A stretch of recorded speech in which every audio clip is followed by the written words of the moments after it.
Welcome back, beautiful ones. I'm your host, Sarita Hartz, and this is Missionary Life. I am so excited to talk about marriage in ministry and missions today, as it's a subject near and dear to my heart to see marriages thriving. And I'm so excited to have Stephanie Gutierrez here with me today, as she is the host of the Modern Day Missionaries podcast, a marriage coach, and runs marriage retreats. We'll talk about some of the struggles she and her husband face together, and how her and her husband connect in their busy lives, and how building community can help our marriages. We'll also talk about how we can introduce playfulness in our marriages to remain more connected. Marriage on the mission field can feel daunting at times. It's like you've thrown yourself into the deep end without knowing how to swim. With the workload and additional stressors missions places on marriage, it can feel like you're drowning.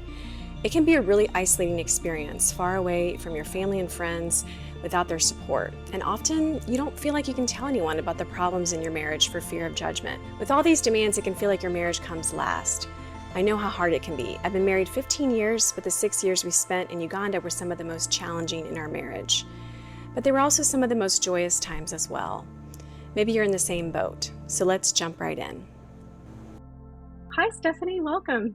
Hey, Sarit, that's so fun to be with you. So congratulations on the new podcast, too. It's been wonderful. You're doing an excellent job. Oh, thanks. That's so sweet. And I love the way you say my name, Sarita. That's the way my grandmother used to say my name. You know, living in Latin America for 10 years and being a Gutierrez myself, like, it's impossible for me to say it the American way, but it sounds beautiful both ways. You have to roll that R, yeah. So we're just going to jump right in. Stephanie, I would love to hear your personal story of marriage on the field and any specific time you had to navigate some of these challenges on the field that missionaries face. Sure. Yeah. You know, we were a marriage that never thought we would be on the mission field. You know, I correct that. A better way of saying that is we were a marriage that was determined that we would never, ever go on the mission field. It was pretty much written into our marriage vows, like till death do us part, and we will stay in Minnesota forever. So my husband, Danny, actually grew up as an MK. Okay. And so he kind of had checked that box, felt like, you know, I've done that, been there. Got the t-shirt and I'm done. And I lived like next door to my mother, super close with both my parents, like one of those girls who's going to live in her hometown her whole life. And so I was the most unlikely person to go on the mission field known to man. And God called us there, again, very unexpectedly. We'd been in ministry, so the ministry piece was not unexpected. We got married at a very young age.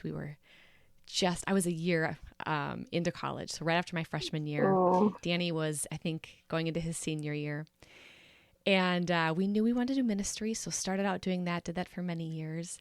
And then, to make a long story short, we ended up in Peru, which is the very place that he was an MK in, serving initially with his parents and then serving with another wonderful church there for a long time.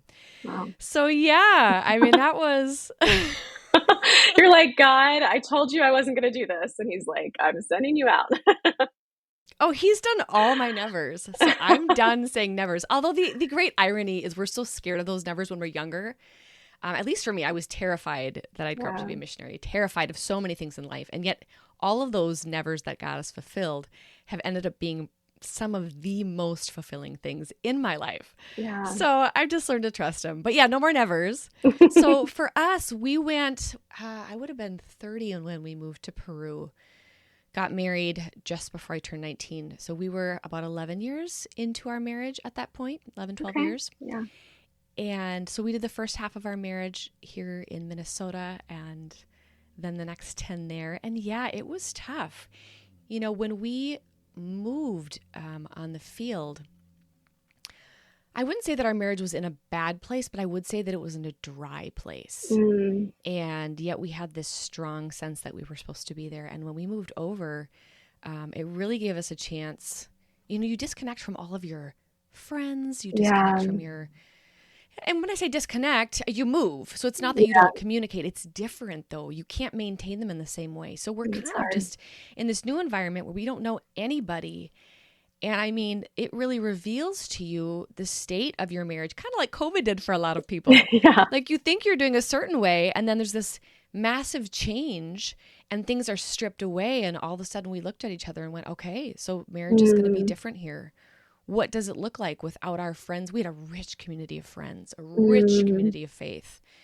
without all those things there, what does it look like? Yeah. So I remember that's where we started when we first moved. Well, obviously we know that ministry places a huge strain on the marriage because you're working so hard, you're working all the time, and you're doing God's work. And so a lot of times it can feel justified.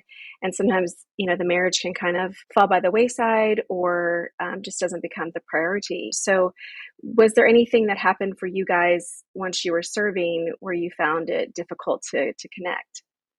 I would say to a degree, marriage comes and goes in seasons. Yeah. At least it has for us, and I think for most people it does. And so there were seasons where I think it was easier to connect. When we first moved, because it was us and only us, and because we did like each other, even though we were in a dry spell and a difficult season, our marriage was very much built on friendship.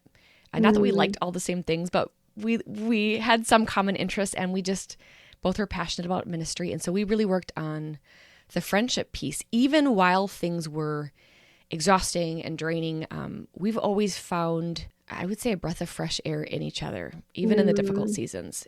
And I think it's because we have never, ever, ever stopped from day one investing in our marriage. Like it's just it's our go-to. Yeah. So we don't run from each other, we run to each other. And I'm very grateful that was a pattern early on for us, because it was something that really did sustain us when it got hard. I mean, there were seasons, oh my gosh. I mean, there was seasons where I remember there was 10 months where we didn't have any water in our apartment. We built an apartment on the third floor of my in-laws' home.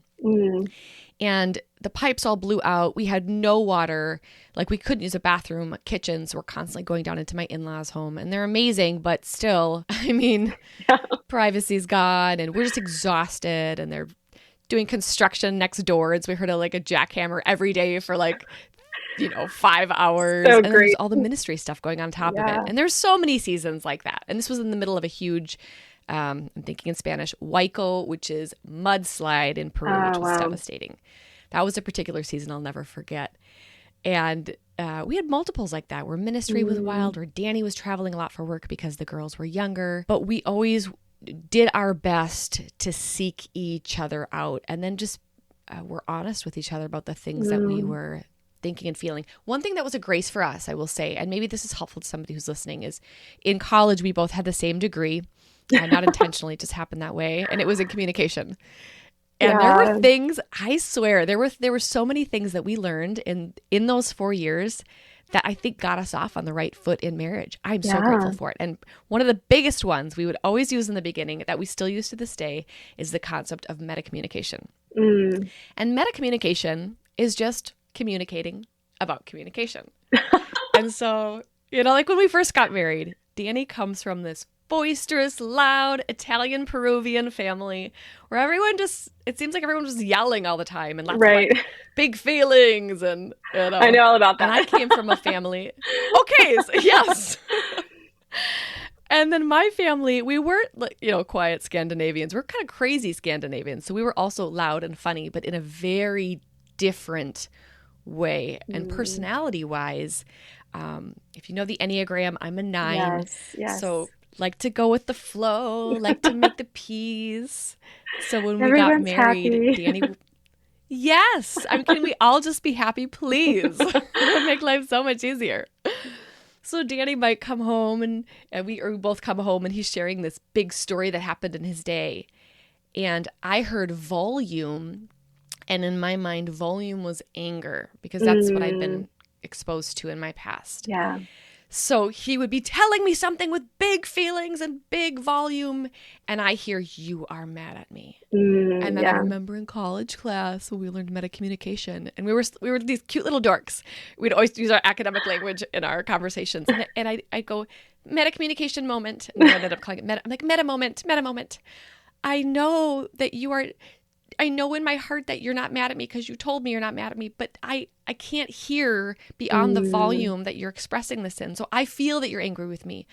Could you lower your volume so that I can actually hear your heart without putting up these walls?" Yes. And he'd be like, "Yes, we can." And so to this day, we do that. I'll say, and we've obviously grown and changed so much. So it's not the same things, but there'll be moments where one of us will say, "Hey, I feel like I'm not understanding right now. There's some misunderstanding going on. Could we change an element of our communication so that we can make sure we're understanding each other as we hope to understand what's actually being communicated. Yeah. So I don't know how we got there. I kind of went on a little rabbit trail. That's great. Well, you guys had a really good foundation too. I mean, you had those many years under your belt of marriage. So my husband and I were kind of the dumb, naive kids who did it the exact opposite way. We met in Uganda. He was there on a 2-week trip. I've been living there a year doing missions work, running a nonprofit, living with the girls that I was working with. So living with 13 teenagers and their babies. And we met and we fell in love. And 4 months later, we eloped in Zanzibar. And so when we entered our first year of marriage, I was already in ministry and he was kind of sort of like tagging along now, but he had his own business projects. I had so many expectations of what I thought it would be like to be married and what I thought he should be doing for me. And it's just, kind of suffocated us because I would come home after these long days in the field, sweating, tired, and just thinking like, oh, my husband will surely have, figured out dinner because he's been home for 2 hours, and like, he doesn't even know how to boil pasta, So it was just, my expectations just really inflated and it just kind of killed us a little bit. And I think too, I thought, oh, well, since I'm in ministry, like he's also going to be in this ministry with me. And the reality was, his interests were like in business and microfinance and doing projects like that. And so it was hard to let go of the idea of like, oh, we'll be serving together in ministry, but just a lot of expectations we didn't really communicate about. So I wanted to kind of ask you about that because I know that expectations can really hurt a marriage. And so did you guys have any unrealistic expectations about what it would look like to be doing ministry together? And how did you kind of work through those? Yeah, I love that you brought that up because I think unmet expectations or confused or expectations that don't get fulfilled the way you think they're going to be can be just one of the biggest sources of conflict in a marriage. And especially early on, our expectations come from often our family of origin, from what we saw our parents do or not do, or whether a parent was even present. And they also come from an ideal sometimes, maybe a book or a movie where we see something portrayed a certain way and we think, well, my marriage should be like that. I also think when you get married really factors into that as well. When you get married really early on, we got married so stinking young that I didn't have time to develop as many expectations as maybe somebody who got married later on in life. We were just kind of like kids that got married. We still had expectations that were confused and that weren't fulfilled the way we thought they would. I remember we used to get into arguments, and my dad has this really big, like tenderest heart ever. And so my mom would cry when she wanted to, I wouldn't say like when she tried to win an argument because she wasn't manipulative. When she got really frustrated, she would cry. And if she cried, my dad would just melt and, immediately go and apologize and it would work. So she reserved that for very seldom circumstances. But when she used it, it always worked. And so I do remember not consciously thinking this, but I remember crying. And Danny also has a very big heart, but it didn't move him. He's like, I'm glad. I'm sorry that you feel that way, but what you're saying is untrue. He's like, this is not logical. It's like, you're telling me we didn't spend time together last week, and I can tell you we spent time together on Tuesday and on Thursday. And so I tried things that I had seen, and it didn't work. So expectations are a funny thing. So as everybody's thinking about them, it's thinking about, when did I get married? What was my family of origin like? So one of the type of coaching that I do is marriage coaching. And so I love taking people through the SYMBIS, or another one is Prepare and Enrich. That's great. But when I take couples through the SYMBIS, it really kind of looks at some of those things. And it reveals things to you that you don't often know because expectations are subconscious. You don't know what you're expecting until you actually think about it. You write it down. And even if you're intentional about it, you still don't know so many until they actually don't happen, until the person does the opposite of what you're expecting. So I think expectations is an initial conversation, and I think it's an ongoing conversation. And I think when talking about it, it's so important to own our feelings and to not go into attack mode. This is what you should be doing, or I thought you were going to do this. And instead, really owning it, using some I language, like, hey, I guess I was thinking it was going to be this way, and it looks like it's not. But we certainly had unmet expectations. I'm nothing like Danny's mother at all. And he, interestingly, is kind of like, has a lot in common with my mom and my dad, but he also is very unique. He was raised cross-culturally. His parents are Peruvian, so he has a lot of other elements that he brought in as well. So yeah, I mean, I want to be careful too with what I said earlier, to not paint our marriage as this like really easy, like, oh my gosh, we just liked each other and we were friends and we got married and it was amazing. Right. No, not at all. We actually had a special needs child 3 years into our marriage with profound special needs. But I think that whole experience would have derailed a lot of people. We had a cross-cultural marriage. I married into a family that saw the world so utterly different than what I did. And because it's a Latino family, Hispanic family. I mean, as you know, to some degree, mentioning your grandmother, it's a very involved family. And so that was a whole different thing that I'd never experienced. So there was, that's just a few of many, many, many huge, massive road bumps we have hit up in our life and in our marriage. So I think, yeah, it's a matter of building on the foundation that you have, but it's a matter of keeping it going and never, ever, ever taking it for granted. And that's what really has sustained us through a lot of it as well. Thanks for sharing that. So you mentioned, having a special needs child, and I know that I have friends who've experienced that, and it can be really stressful in a marriage, especially kind of getting on the same page about things. How did you guys navigate that? Yeah, so our daughter now is 21 and as darling as all get out. Her name is Madeline. I got pregnant when I was 21, and you just think everything's going to be fine. I think that was the first big realization for me that the world was not a safe place, and that if I didn't do everything right, things weren't going to work out. So for us, even in our marriage, it just was cold water on our faces and ice in our heart. Like, how is this possible that this is happening? We've done things right. We're following God. This should not be happening. And it was a opportunity for us to really dig in together and go, okay, we're going to believe in faith that God is going to do something good here. Back then, and I believe in healing. I absolutely believe that we serve a God who heals.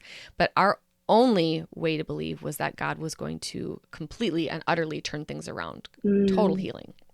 We were encouraged to abort. Encourage is a nice word. Our doctor was aggressively demanding that we abort and like stomped out of the room when we said no. So it was brutal. Yeah, but by the grace of God, she was born. She, does have special needs. So she's mentally like 6 or 7 years old. And that was, when she was born, it was exhausting. You're happy because she's alive and they told us she was going to die. But then you're just devastated because what does life look like? So when God calls us on the mission field, I remember we both said, God, did you forget we have a child with special needs? That is really, we didn't say it out loud, but I might have even said it out loud. Let's be real. Like, how does that work? And we're moving to a country where that is not a priority, where that's not available. God, are you thinking about Madeline? Like, I can't go if you don't know what's going to happen with her. But we knew we were supposed to go, and it was confirmed around us. And so it was a trust move for us. We said, okay, Lord, we're moving, and you got to show us what to do. Like, this is completely in your hands. And so by God's grace, through different conversations and things, we started out doing some tutoring. And then actually God showed us a school like 5 minutes from our house, this tiny little school where these 2 former educators had opened up a little school for children with special needs. Oh, that's amazing. It's a wild story, but God had not forgotten my child. He had not forgotten. Yeah, that was, it never stops. She turned 18, I remember, during COVID, and I cried all over again. And went, okay, now it's adult child with special needs, and what do we do about that? But God's been so graceful to take care of her, and Danny and I, we care about her, and we're always looking for opportunities for God to pull out the purpose in her life as well. We do not believe that her life is just to exist, and we're just here to take care of her. We believe that His purpose for her life is every bit as strong as the purpose that He has for our lives. And we've watched that happen. I swear that girl has impacted so many people's lives. It blows my mind. So she's the real queen in the household. That's so beautiful. With everything that you guys went through, cross-cultural ministry, special needs child, how did you guys balance being in ministry, being parents, and thriving in your marriage? Were there things that were like non-negotiables for you guys that you were like, okay, we're going to do this so that we can thrive in our marriage? It's a great question. And balance. I mean, isn't that the word that we all think Throw we around want and so much? Like, doesn't kind of really does have happen. balance. No, no. And I think balance, right. It's something everybody asks about and something everybody wants. But I don't think that it's something that we ever really get. Yeah. And if you think about it too, if everything in life was perfectly in balance, we would kind of just be living in this neutral state of, to me, doing everything halfway. Maybe No, a better I think there's word seasons. is I don't think. negotiate. Yeah, and I like that you asked it though, because I do think Yeah. it's I mean, you know, as a coach, I know as a Yeah. coach, people come and they say, "Can I have balance?" Yeah. I've looked for balance in my life. Again, as a harmony girl, I crave balance. I Yeah. want everything to just be in the right place. Yes. And yet it doesn't. And actually, when I kind of let go of that concept of balance, I think is when I started to see what is God doing in this season. Now, that does not mean that marriage gets to fall to the toilet, the floor. Right. Like if we're thinking about balancing things out, I don't believe anything's called to just be abandoned, any of the core things in life. But I do think there are things that take precedent in particular seasons or just go up a little bit. And so I think part of it for us has been sensitive to what is God doing in this particular season, or what is he doing this week? What is he doing this month? And as people in ministry who have kids, I never wanted to be the pastors or the missionaries who either did pure ministry and abandoned their children. Right. I've seen Yeah, that. so that It's makes sense. awful. Yeah. It is devastating for the kids. I'm sure you've seen it too. Yeah. Awful. But then I think there was this swing in my generation that I saw of maybe kids who experienced that. And it kind of went to like, okay, now kids are everything. And Right. ministry and church are whatever, if I Yeah. can fit that into my life. And I remember I had a good friend who was a pastor. And so she talked to me. Her kids were like 2 years ahead of mine. And so we would talk all the time. I'm like, give me the 2 year ahead. Give me the scoop. Yes, it was so great. It was so great. And she had daughters just like we do. And she's like, with my kids, I talk about the fact that there are awesome things about being a PK or an MK, and there are things that are super, super hard. But if we only focus on the things that are super, super hard, we're going to miss out on the really great opportunities. She's like, you get to travel and see things that none of your friends have seen. You get to be a part of conversations and be a fly on the wall, or even participate in conversations with fascinating people. You get to be more hands-on in the work that you do. So it's this bringing kids alongside. Like, how can I make them a part of what it is that I'm doing? Now, that's easier said than done, especially when you have a child with special needs. Yeah.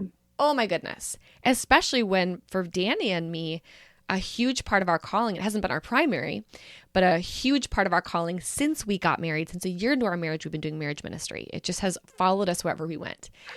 Tried doing marriage ministry with kids. Yeah. But I've been, grateful that God's brought in strategic people into our lives who've helped with that. But yeah, I like how you kind of shifted from balance to like a negotiation. It is a negotiation. It's constantly evaluating life, not in a judgmental freak out, how can I perfect my life way, but it's looking at my life. Kind of like, there's the concept of looking at your day at the end of the day and looking it over and saying, okay, God, what did you do today? What did I like about today? What are some things that I would have changed? What are just some celebrations? I think it's a pausing to reflect and honestly evaluate, where am I at?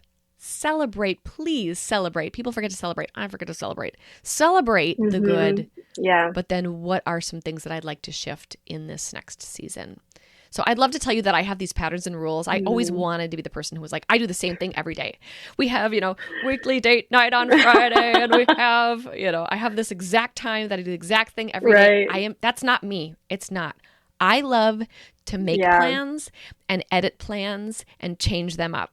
So I'll have a season where my pattern of life might look similar, but we travel a lot, even still being based now in Minnesota and still doing Yeah. missions work. We always have traveled a lot. And so what are things and rhythms that I can bring into that I can stay consistent? And then how can I just constantly sit down and reevaluate my life and say, what's good for this season? What's good for the next season? So it's the same blocks, the same rocks in each season, but they're going to shift and change a little bit depending on what life looks like. I love that. Yeah, it's so important to reevaluate during every phase, because what worked in one season is not going to work in the next season. Yeah. So I love that you guys are open to doing that with each other, especially, and communicating to your spouse about what that season is going to require of you and your capacity, getting them on board with what you need help with. I mean, some of the conversations we had to negotiate, especially after I became a mother, and I became a mother like older because we went through IVF and everything, and we had miscarriages. And so I kind of already had my life and my career, and then I became a mom late. And so, having these conversations around negotiating, okay, who's going to do childcare at this time, this day, and who's going to help do the dishes, and who's going to cook dinner. And hey, if I'm going to be late on this podcast call, I need you to cover here, and negotiating all of these different like schedules and routines, and trying to get buy-in and ownership from both parties. Because a lot of times it falls on the woman, the mother, the wife, to like carry the domestic duties and the load. And we've had to have so many conversations about domestic life and fairness as a couple and equality and all of that. Did you guys ever feel in your marriage that one of you was kind of like a trailing spouse in terms of ministry, where one of you was kind of full in and one of you felt like you didn't have the same purpose or goal? In most marriages, especially when kids are really, really little. I feel very grateful in that I've always felt very valued by Danny. I think in some marriages, maybe one spouse will minimize another spouse or just kind of let them go to the corner. I went to the corner all by myself. I mean, I remember when we, like, I needed no one to send me to the corner. I was pretty much, I'm like, myself in you're the the corner. talented one. I would always refer to the story of the talents in the Bible, with the 1 talent, the 2 talent, and the 5 talent. And the guy with the 5 talent would, doubled to 10, and he ended up with even 11. So I would always go, Danny, you're my 10 talent guy. And I feel like God just maybe gave me 2 talents. And I said that to myself for years and years, and he fought against it. And I'm so grateful. So I'd never felt that he pushed me to the corner. I felt that I went to the corner myself, and he was always nudging me gently to come out. And I finally did while I was in Peru, and became one of our teaching pastors and began to lead in a number of different areas. And I know he was so glad that I came out of the corner, but that calls for your word again. Negotiation. All right. So now that I'm coming out more, what does that look like? And he was great to just say, hey, let me pick up this so that you can do that. But then I had to be very careful. And I will see some moms go through this. Your kids are old enough that you feel like I can start to step into some things now. Yeah. And oh my gosh, it feels so good to be thriving and doing all these things. And yet, just as he always valued me, I had to be careful to value him. So a conversation we had many times when that season began, because we're living in that season now, was let's be careful to value each other. But we were like, sometimes we would say, I feel like you feel like what you're doing is more important than what I'm doing. And that was just really honest feelings.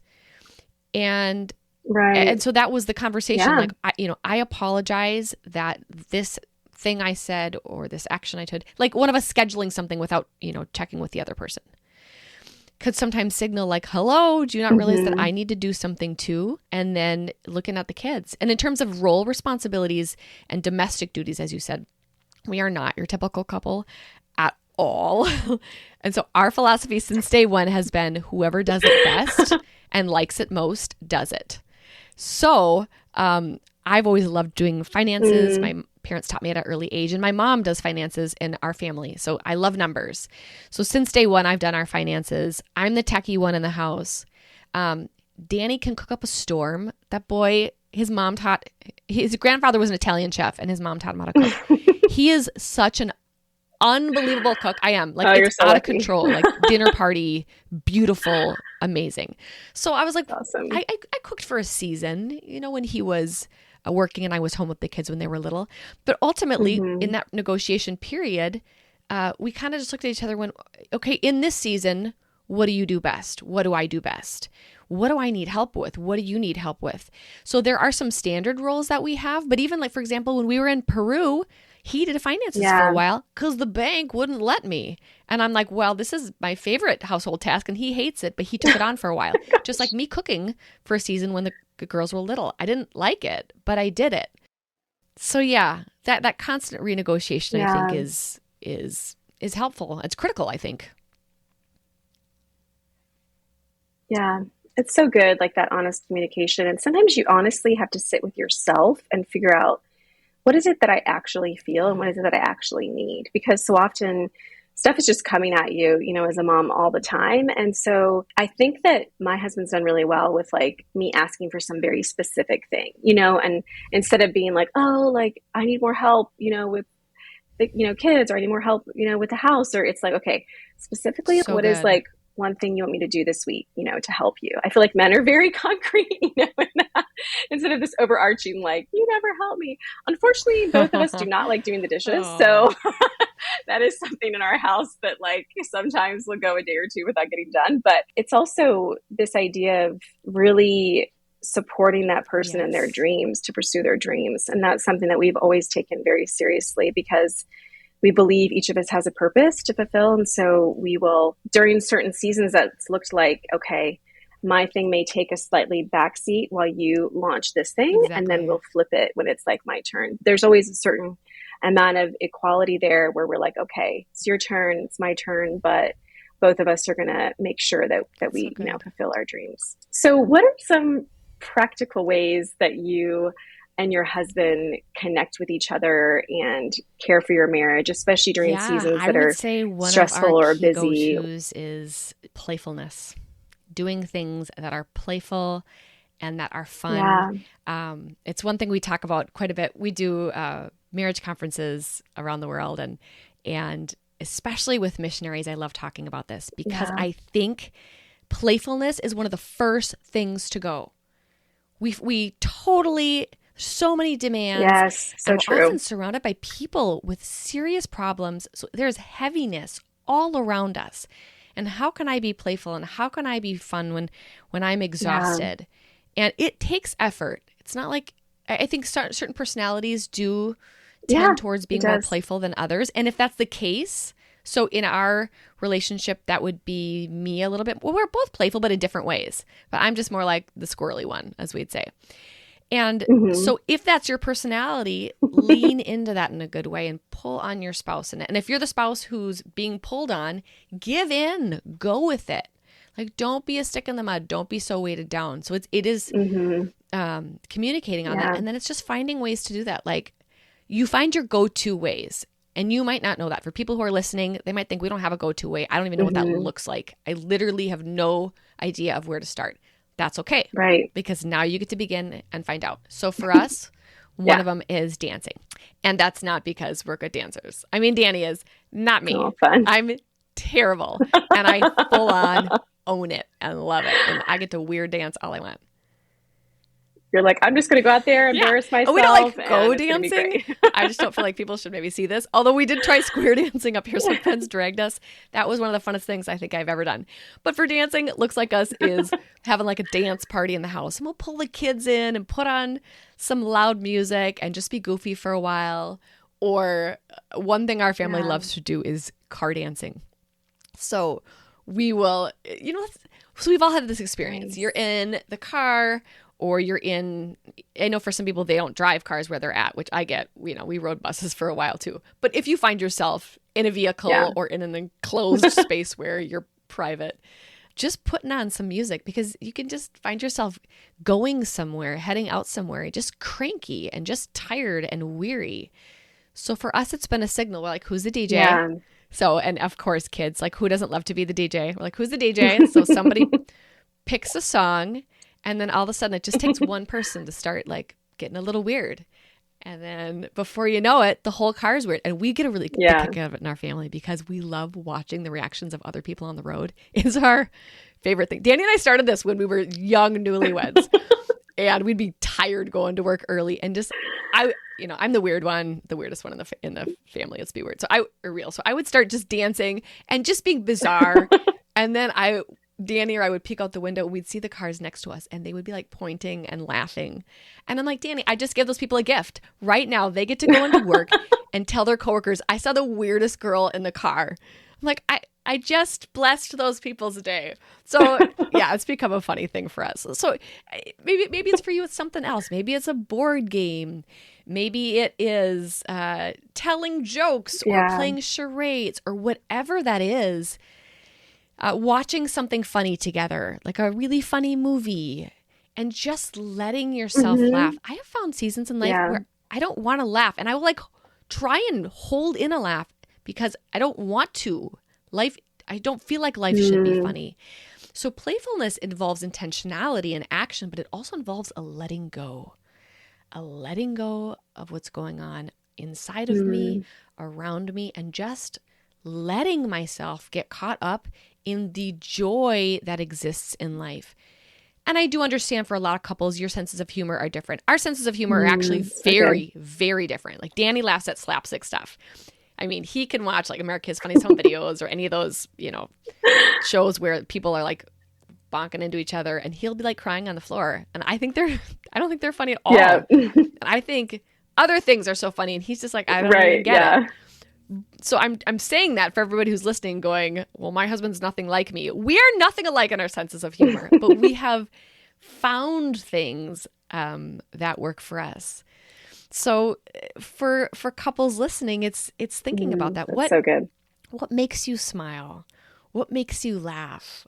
What is something that the idea of it just sounds fun or exciting to you? And then negotiate, talk about those things together and say, do we have anything in common on this list? Or if we don't, what's something you'd be interested in trying? Yeah. Because it takes, you have to have playfulness on the field or in stressful moments of life. If you don't, you'll break. It will absolutely break you. And there's even research that's shown, Dr. John Gottman, who is my favorite marriage researcher, is an advocate of playfulness. It can even help in repairing secure attachments and building bonds for you as a couple. Playfulness can help in, he calls them repair attempts. So when you begin to get into a conflict and then one of you just, let's say somebody snips at somebody else and the other one says, oh, wait, hold on a second. Let's do a redo. Let's start that over. I bet you didn't mean to say it that way. Or repair attempts can happen in all different kinds of ways, but basically it's an opportunity to do a redo. But often the most successful repair attempts are the ones that involve silliness or playful or humor or a little bit of like, if sarcasm's your thing, a little bit of funny sarcasm, not passive aggression, but a little bit of sarcasm. But being able to do successful repair attempts is one of the most critical things in having a healthy marriage. So playfulness even works in areas like that. So yeah, I like to play. I'd advocate it for sure. Yeah. That's so good. It's actually really interesting because we were meeting with a marriage coach and she said, joy equals connection. And so she's like, if you need more connection in your marriage, then you need to focus on creating joy and moments of joy between the two of you. And so that really hit me because it is kind of that feeling like when you're out having fun with your friends or you're out with your spouse and the things that make you feel connected are those moments of joy and laughter. And that actually is a connection point. And so, yeah, we've had to start rethinking like what we do with our date nights, like maybe we're not just going to do dinner. Maybe we're going to go play some pickleball and laugh when we miss the ball, like I do frequently. And, I think another great tool we've used is the Adventure Challenge books that have little like date night ideas and things you can do to put like play and silliness back into your marriage. And so, yeah, just doing different things. Like we love to play games. We love board games, doing different things that create that sense of joy because that's actually what's going to make us feel connected. I love what you're saying, Sadie. You're absolutely right. That connection you need more than ever in the hard seasons because those difficult seasons are the ones that wear you down and that break you. And you think, I don't want to have fun. I'm too tired or I'm too angry or I'm too exhausted to have fun. And yet those are the moments in which you most need it. So it's forming that connection, well, hopefully building upon a connection that you already have to make new connections and not resting on your friendship from the past. Mm-hmm. Think about it. Like, it's so easy for us to understand if we're talking about a guy friend or a girlfriend.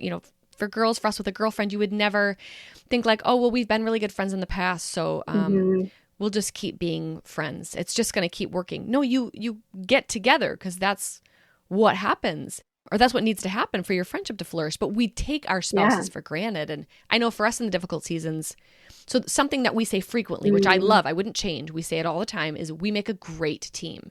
That's one of our mottos in our marriage. We make a great team. But there are times in our marriage where I notice we're saying it, what I would say is too much. And all of a sudden we're saying we make a great team, because it's something we encourage each other in those hard seasons. And when I notice we're saying that too many times and that becomes the theme in our marriage, it's a little red flag to me, like, whoa, we are more than just a team. We are lovers. We are friends. There's a lot of aspects that are getting missed here. So team is one of the biggest pieces of a marriage, but it cannot be the biggest one.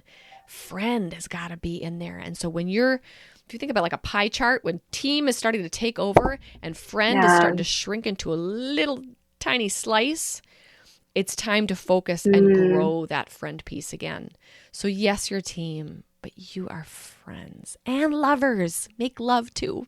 That's fun. That's playful. Yeah. Yes, I love that. So how do you guys schedule these points of connection, or, date nights, or how do you get this time together where you feel like it's more about friendship versus like scheduling and like I think that pulling the Google Calendar out? Each couple. For us, we have rhythms. So I do schedule like we'll put I like date breakfasts or date coffees in the morning, even more than dinners, because we're kind of sleepy at night. We're morning people. So yeah, if I notice that hasn't been one for a while, I'll put it on there for sure. The goal for us would be every other week, but with travel that changes. So I have an every other week automatic Google Calendar that puts it on there, but I don't have a problem just like moving it around, and Danny knows too. So we're going to get it in there. And then for us, I would say there's just the rhythms of the daily connection. And this was something we do as a family, but every night at dinner, we ask 3 questions. We say, what was your low? What was your high? And what is one thing you did to make the world a more beautiful place? And so we always start with lows.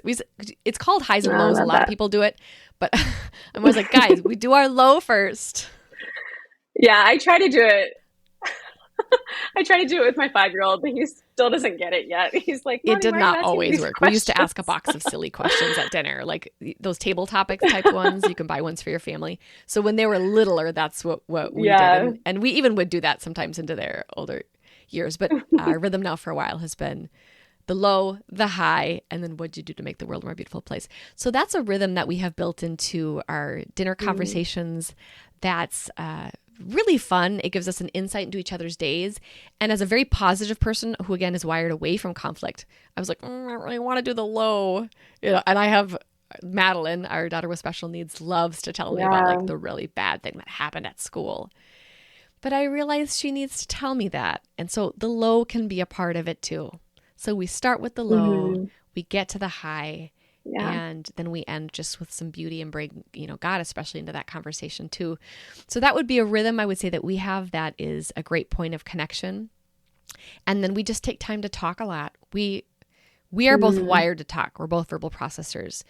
Yeah. So we're asking each other about our thoughts and our feelings. I know for some couples, that's maybe not your default. I would say even if it's not your default, look for a way to talk. To get to know your spouse, to continually add to your love map, which is another concept from Dr. Gottman. But your love map is basically who your spouse is.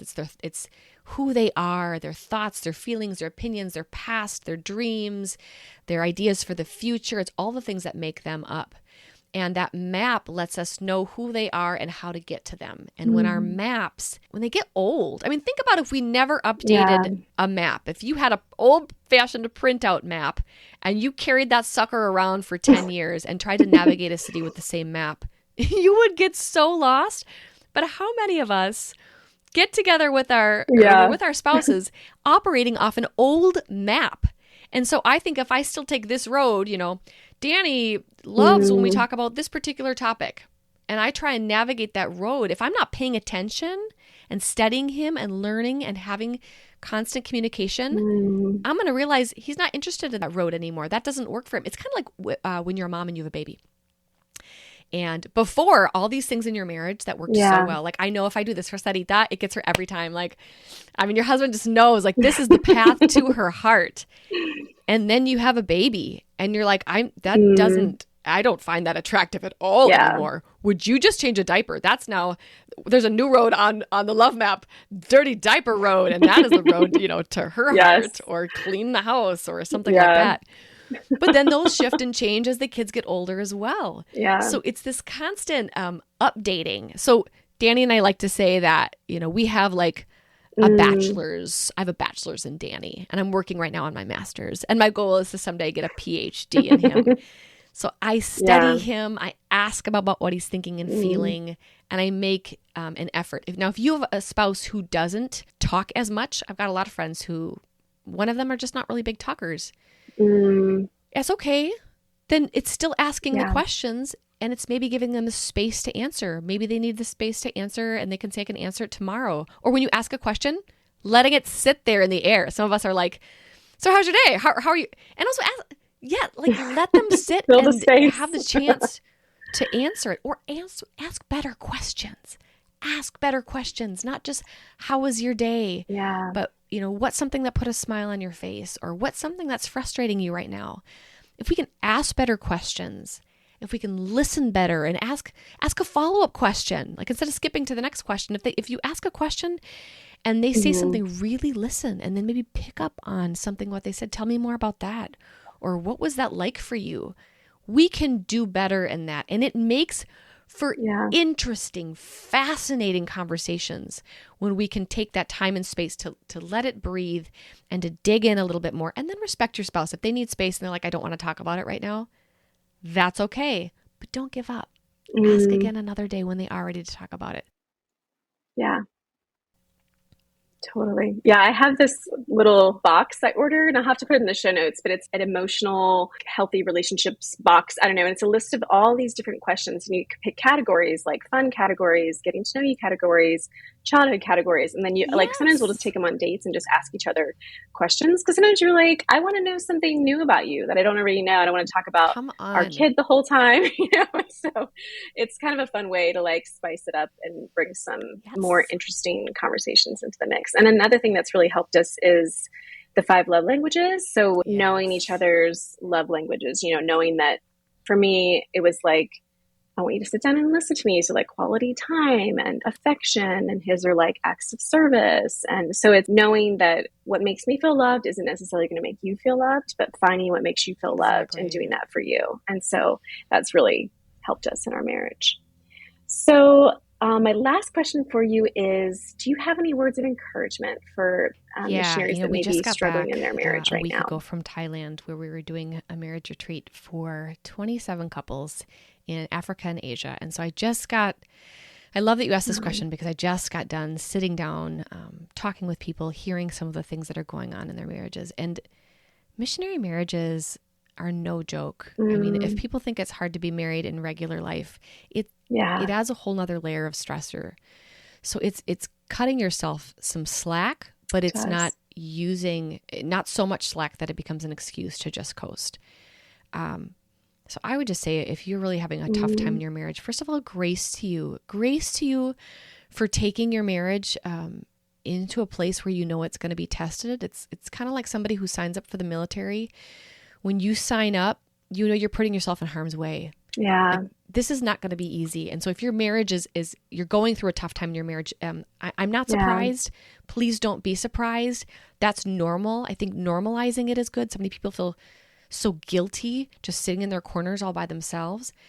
I think it's absolutely critical to get yourself in community. And I know that's easier said than done. When we did a survey of our modern day missionaries who I work with, loneliness was at the top of the list. And so there are people who are lonely in their marriages. They're lonely in their friendships, and they don't even know where to begin. Well, there are communities out there. And I know at Modern Day, I send out an email each week, and anybody can sign up for it. If they go to mdmpodcast.org, I created it initially for our Modern Day missionaries, but we now have people all over the place that are signed up for it and people in missionary care. But I'll point out resources for missionaries.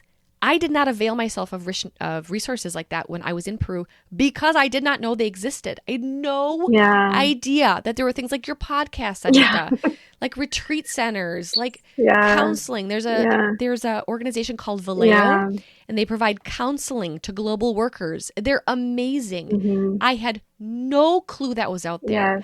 So I would say avail yourself. Yes, right. Yeah, we had to do it the hard way. I think me and you, our passion is because of what we experienced to help people get what we didn't have. I know. So find community outside your country, inside your country, if possible. I know that's not always possible, but there are Zoom groups out there. Like I know there's ministries like Thrive where you can get together. People, there's Velvet Ashes, there's Global Trellis. There are so many places where we can find community, but it requires a little bit of action to get that started. And for women, it's interesting because we're thinking about this in the context of marriage, but if we're talking to a woman right now, because there's more out there for women than there are for men. And I suppose because women naturally gravitate towards community. I would say if it's a woman, finding that type of community so that you can meet other women who are maybe going through similar challenges. Because again, when you can normalize it and say it and realize you're not the only one, it's a relief. Yes. But then it's not feeding off each other and going, your husband sucks, my husband sucks, so let's get out of here. It's going, no. We are called together in ministry. So how can we encourage each other? So it's talking that through. So I think there is the piece for women of talking to one another. There are some retreat places popping up that are just for men. There is one in, I think, Wyoming called The Refuge. There's a place called The Retreat at Church Creek that I know of in the States. Now, these are all stateside. My husband does retreats through Foot Rock, the organization we have for missionaries and Spanish-speaking pastors. And I think getting in an environment, again, where you can have those friendships. I think a strong marriage also has strong friendships outside the marriage. I think trying to just isolate and do it yourself it's too much for any marriage to handle. So find people outside and then find other couples. I agree. That one is harder. I'm not going to pretend that it is, but we decided when we moved to Peru that I was going to bless God, learn that language. Danny knew it, but I learned Spanish because I was like, I need friends here in country. I need two kinds of friends. I need English-speaking friends, maybe American friends who can understand what I'm going through cross-culturally. But I want friends in Peru as well. I want Spanish-speaking friends who can come and hang out with me. And so I got after that language and I learned it so that we could get to the point where we had friendships there as well. But community is not just going to come to you.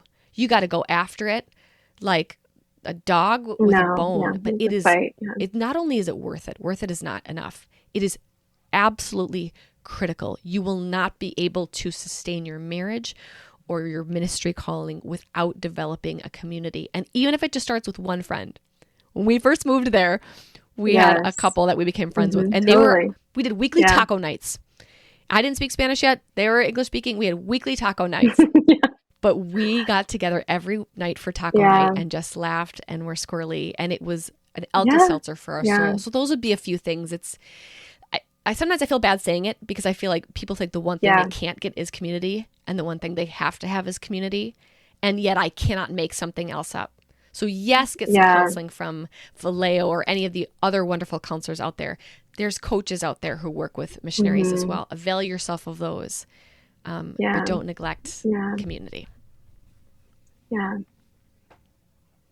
Yeah, you're so right. Because I think anytime you make your spouse the end all of trying to meet all of your emotional needs, and it ends in disaster because one person cannot fulfill all of your needs. And so when you're out there and you're isolated with just your husband or your wife, it seems like you have to be each other's answer. But essentially, that doesn't really help you as a couple because you really need those other friendships to be pouring into your life so that you can, go out and have a talk with a girlfriend and talk about some of the stuff that your husband just doesn't want to hear about, and don't make it just, okay, well, he needs to be there to listen to me every time I have to cry. Maybe you have a girlfriend that you can call. And so it gives space in the marriage to grow, and it breathes some life into it. And so I think that's really important. Well, Stephanie, you are a delight, and I really enjoyed talking to you. So if people want to connect with you Sure. So there's or a listen couple to the different websites podcast, all where throughout can there, they and I'm sure find you'll have it you? in the show notes. So I'll just go through them quickly. But to listen to the podcast at Yeah. mdmpodcast.org.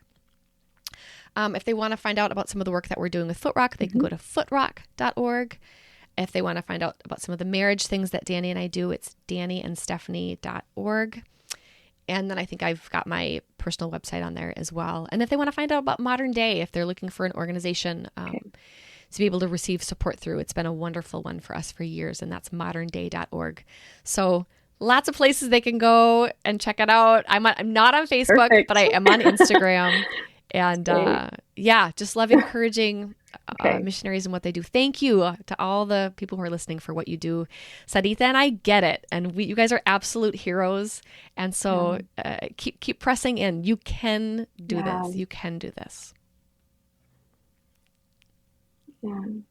Oh, thank you, Stephanie. It's been amazing to chat with you. Well, my dears, I hope this podcast was encouraging for you.